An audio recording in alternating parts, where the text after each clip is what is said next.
Here we are for another top 10 video, and we're gonna be talking about a brand that not nearly enough people talk about. It literally made me change the way I think of and paint with watercolors.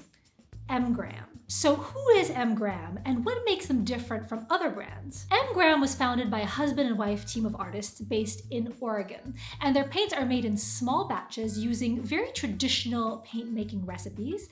And what I think is extra cool is that everything from the milling to the filling of the tubes is all done under one roof at their facility in Oregon. The formulation is also something that I think is noteworthy. Gum arabic is the binding agent that holds the pigments together, pretty typical, and it uses honey as a humectant, which is just a fancy word for saying that the honey keeps the watercolor moist and super saturated in hue. And yes, there are many other brands that use similar ingredients because honey and gum arabic aren't revolutionary by any means, but the formulation of M Graham and the proportions, in which I'm sure are probably a secret recipe, are what make this paint very, very particular. So here's the deal. It's very hard to impossible for M Graham to dry fully when a larger volume of it is loaded onto, let's say, a portable pan or a plastic palette. And I think that has propagated a little bit of a misunderstanding of the brand for artists who want to stick their paints in a plastic palette and who want to go hiking and do some plein air painting and be more portable in their setup. It takes a couple of steps to get them to work under these specific circumstances, and I'll have details at the end of the video on how to troubleshoot some of those things, but in my opinion, I think that they're totally worth it. To me, what truly sets M Graham apart are two things. One, their pigment load, aka how much pigment the paint actually delivers, which is astronomically high. And two, their consistency and flow in water. So for the pigments themselves, the brand isn't as eccentric and out of the box as fellow American brand Daniel Smith.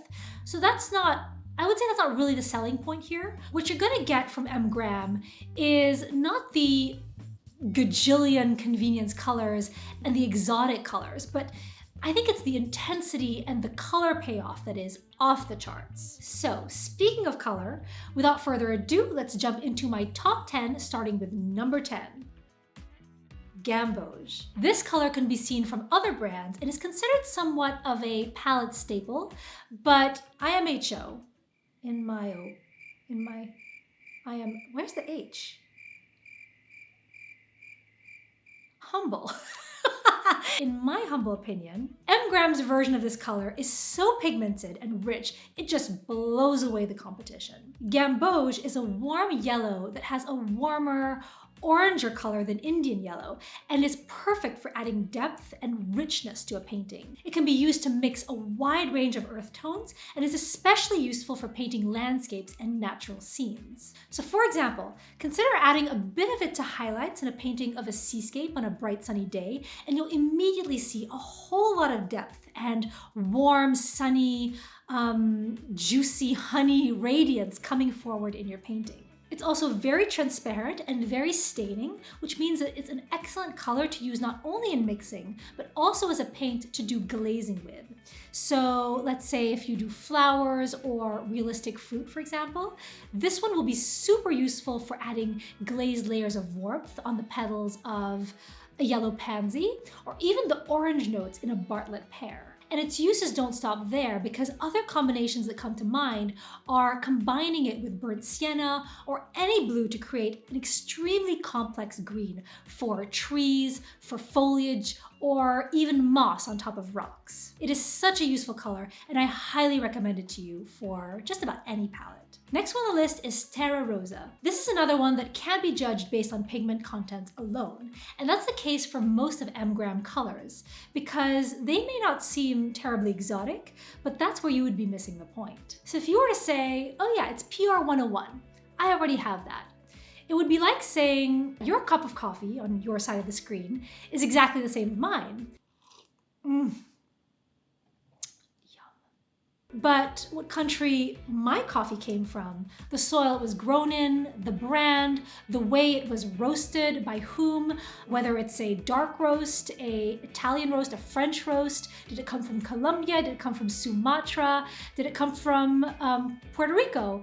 All of these are factors that will affect the different notes that it carries. And the same is true for pigments. So other manufacturers may call this one Indian red, Venetian red, or English red, but M Graham's is not only named differently, the hue as well as the texture are very unique on this one. To me at least, it has a cooler temperature, which makes it very unexpected if you're used to Venetian or Indian reds.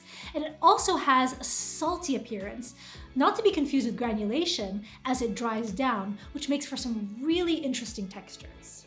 If you're painting landscapes, the cooler temperatures of Terra Rosa lends itself very well to capturing earthy tones on mountain cliffs or rocky terrains where maybe a touch of red adds depth and contrast. And what's great is that the salty finish you get when it's dry can create very layered textures for rocky surfaces or for earth and ravines, cliffs, you name it. It's also become a recent favorite of mine when I'm painting people and bringing diversity into my work because it has lovely depth and texture for cool skin tones. So deeper, skin tones, think of Naomi Campbell or maybe Rihanna for mixing into lighter skin tones or even Southeast Asian skin tones. And by the way, if you paint people and you have yet to introduce diversity in your skin colors, I wholeheartedly invite you to start becoming more inclusive in your work because not only is it the right thing to do, but you'll see that the beauty that follows is a reward unto itself.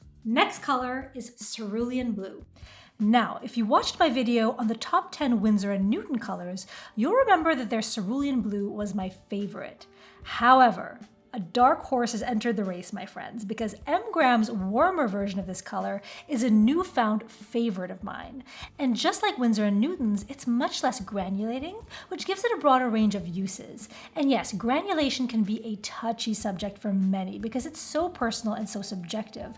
But in my opinion, it's very useful to have both versions of cerulean in your arsenal. And M Graham's cerulean will deliver one of the smoothest instances of cerulean if you're looking to paint blue skies and get squeaky clean transitions. Similarly, it's also ideal for bodies of water, such as lakes, rivers, or oceans. And I use it a lot on maps because the blue pairs very well with green land masses.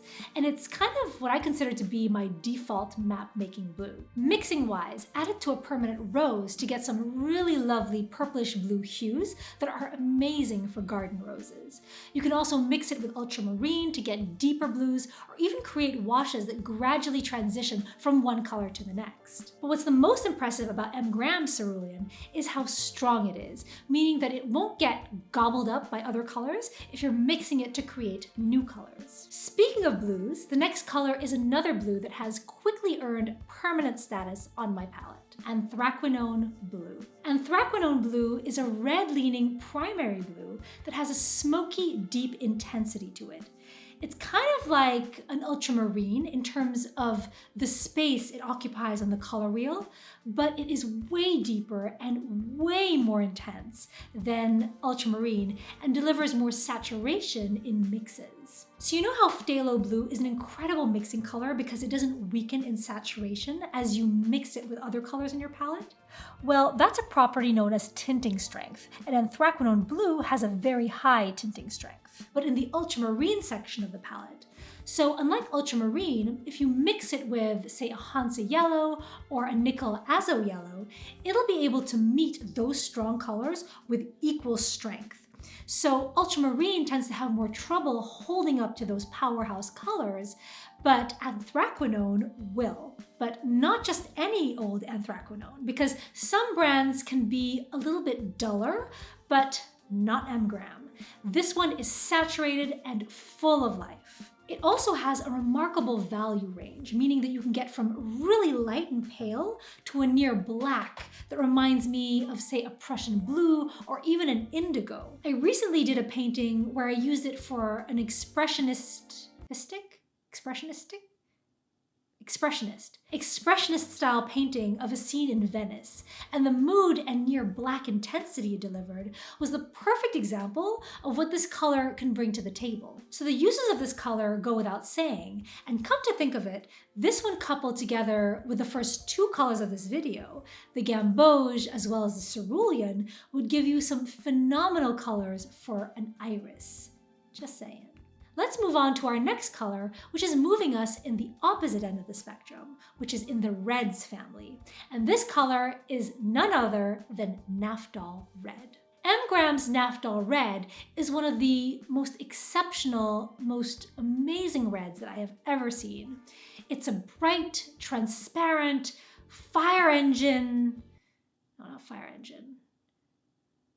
Ferrari.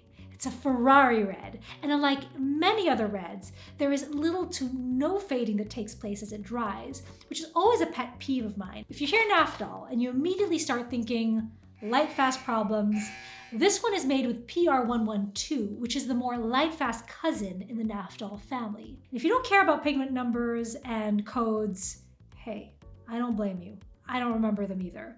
Just rest assured that this one is relatively light fast for a red, especially one that's as bright and saturated as this one. As far as palette and mixing purposes go, you can't get any more useful than a bright, clean, transparent, and staining red. So it's particularly rewarding to see it mixed with oranges and yellows and things in the analogous side of the wheel, because it becomes very dimensional and intense in those mixes. So think of parrot tulips or punchy zinnias.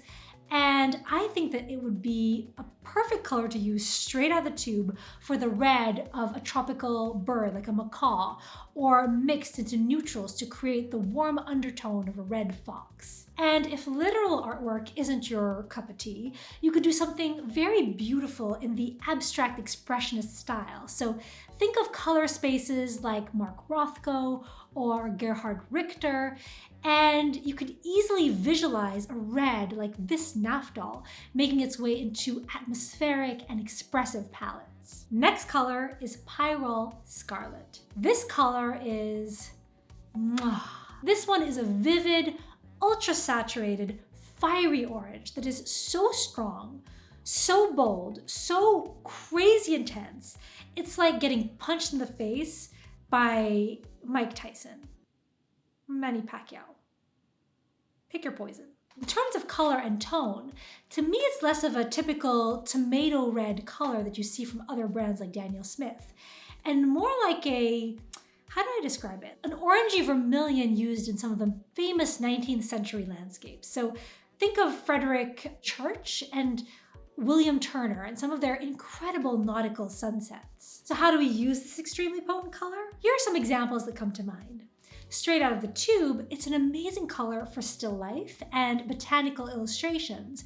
But what's even more impressive is that since it's such a saturated color, the mixing uses for it are endless. It's, in my opinion, one of the best foundational colors for European skin tones, and you can build in warmth, coolness, and depth by adding other colors to it. I would consider it like the cream butter base of a good skin tone cake. And if you've ever made cake before, you'll know that cream butter is the base of every good recipe. You can balance it out by adding either a phthalo blue or an ultramarine, and that'll get you some beautiful earthy greens. And one of my favorite combos ever is combining Pyrol Scarlet with Viridian. Depending on the ratios you use, you can get beautiful earthy browns with a reddish undertone or warm mossy greens. And this combo is a classic and allows you to play with cool colors on a landscape and explore light and shadow with just color temperature alone. That is actually the way that Impressionists used to do back in the day. So Renoir, Cézanne, Monet, Pissarro all use these kinds of color combinations to create depth and the illusion of light on their paintings. So the next color shouldn't come as a surprise since we are in Impressionist territory. Next color on our countdown is Viridian. So I have a complicated relationship with Viridian.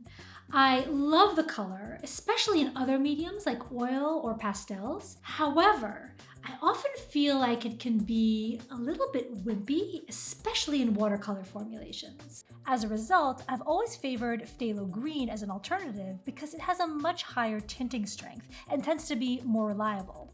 However, phthalo green can be a bit bossy and take over the conversation, especially in the color mixes.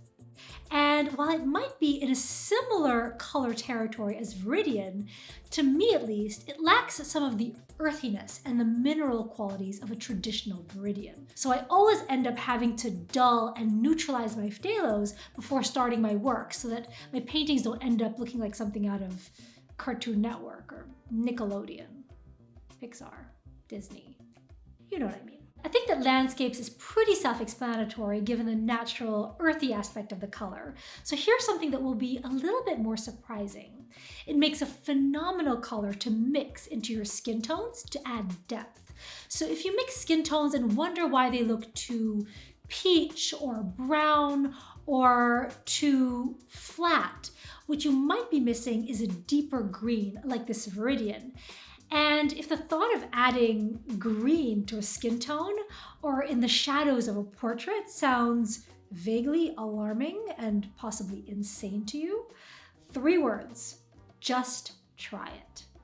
You're welcome. Next up on the countdown is Ultramarine Pink. This one was a huge surprise to me. I generally like to mix my own pinks and stay firmly in the quinacridone family when I do, because I generally don't like colors in the violet area of the spectrum because they can easily get dull and muddy. I don't know, I'm weird like that. But I was intrigued by the picture of this one when I was shopping around. What drew me into this was 2 things. 1, the color. Not too red, not too blue, a nice medium middle of the road, very soft but happy pink. And 2, the cleanliness and the transparency of the color. Oh, and naturally, the light fastness. So anyone who's been painting with watercolor for long enough will know that some of the most unstable and dodgiest colors when it comes to light fastness are the pinks. It's as a direct result of the physics of light waves and what gets absorbed and what bounces back. But I'm not gonna bore you with all that science mumbo jumbo for now. Actually, let me know in the comments below if you're interested in, I guess, the sciencey stuff and the whole light waves and pigments and the more chemical aspect of watercolors and paints, or not. Because the last thing I want to do is make a video that becomes like a white noise machine. Although, hey, if you want to put this video on loop as you sleep, be my guest. So anyway, coming back to Ultramarine Pink, this color is gorgeously delicate without being dull. The paler instances of the color are perfect for hyacinths, while the mixes could be used for a Phalaenopsis orchid. So if you paint flowers or botanicals, you need this one ASAP. You can make some beautiful fields of lavender in a landscape, or a lilac tutu for the sugar plum fairy. I think the most compelling mixes, aside from mixing it with a complementary color, like the yellow or the gamboge I mentioned at the beginning of this video, are gonna be the analogous pairings. So bringing it to red or blue and seeing what happens in the steps in between those colors within that range. And I promise you, you will not be disappointed. Okay, we are reaching our final top 2. Next color is a color that is going to seem really strange, especially up here at the top of this list, and that is, drumroll please, Transparent Red Iron Oxide. Margot, you chose brown as one of your top 2 colors? How could that be? Dun dun! So yes, artists have been using brown pigments for millennia. Fun trivia is that iron oxides are actually the first pigments that were found in cave paintings, so brown obviously is hardly anything new. But a lot will hinge on the specifics of that brown and the properties that it has. As far as transparent red iron oxide is concerned, you'll usually find it in other brands under the name Mars Red, Venetian Red, and Terra Rosa? Yeah, it's the same ingredient. So transparent red iron oxide, let's just call it Trio, comes in many hues and styles. So it can run the gamut from very cool in color and more opaque, like Venetian or Indian red, to something like M Graham's, which is extremely warm and transparent. The transparency in particular is where this one comes alive. It makes me think of some of the great American oil painters like Frederick Remington and Charles Russell, and more recently artists that I love like Mark Maggiore and Z.S. Liang. Beautiful, warm, layered tones that are just It's magnificent paired with subtler colors like buff titanium. Check out the video in the card above for my favorite recommendation for buff titanium. But it can also create magnificent earthy versions of more vibrant colors like Viridian, Ultramarine, and the Pyrol Scarlet that I mentioned earlier in this video. Like I said, it is a must-have. Okay, if you're still with me, here we are at top spot on the list, and this color is the OG for me. And it's really amazing to come full circle because it was, in a way, my entryway into this brand, and it still, to this day, has top spot on my list. Quinacridone Rose. This color, M Graham has truly perfected. It's not just about the color, but the incredible consistency and the fluidity of this color that shines like no other. Recently, when I was searching for a rose that would be able to deliver saturation and dispersion that rivaled ink, this one was the only one amid my hundreds upon hundreds of paints that could deliver on both. The dispersion in particular, meaning how easily the pigment moves around in water, is extremely helpful because it allows you to create very smooth, very seamless washes with minimal effort. So it effortlessly glides across the paper, and it makes creating gradients and transitions and anything where you have one color going to the next such a breeze. So you know that line from the movie Clash of the Titans? Release the Kraken. I feel like that line sums up what it's like painting with M Graham's Quin Rose. It is so potent. You can use the very tip of a sewing needle and it takes off on your page like Roadrunner on a cannonball. It is a palette staple. And if you're someone who works with a split primary palette, aka warm and cool versions of red, blue, and yellow, this can be your cool red because there is so much that you can get done with this color. If you're into expressive, loose, wet on wet florals, this is going to blow your mind. It's intense in a way that reminds me a bit of opera pink, but completely durable and completely Teflon in light fastness. If you don't do florals or botanicals, you can get a lot done with the color for flesh tones, sunset skies. Most important of all, though, is its supreme mixability. What I mean by that is all the amazing colors it yields. So whether you mix it with a yellow or a phthalo blue or a cobalt or, I don't know, a burnt umber, you're bound every single time to get something that is absolutely spectacular in any direction that you go, which is saying a lot. So this is a part of the video where I troubleshoot and put some of these rumors to bed. Rumor number one, they never dry. Okay, so for most people who are in a studio in a non-tropical or highly humid environment, this is usually a non-issue. However, if you insist on taking these paints with you on the Appalachian Trail or in the Brazilian rainforest, or if it's, summer in the Philippines, here's what I would do. Get yourself one of these palettes. It's an airtight palette that's made for jelly gouache. This will prevent your paints from running all over the place and causing havoc in your bag. Now, if you're in a studio environment and you're in such a tropical environment that honey is attracting bugs, or if you leave them out and you're starting to get fuzzies, unwelcome fuzzies, not purring, meowing fuzzies, mold, here's what I would do. Stick your palettes in the fridge until you're ready to work with them.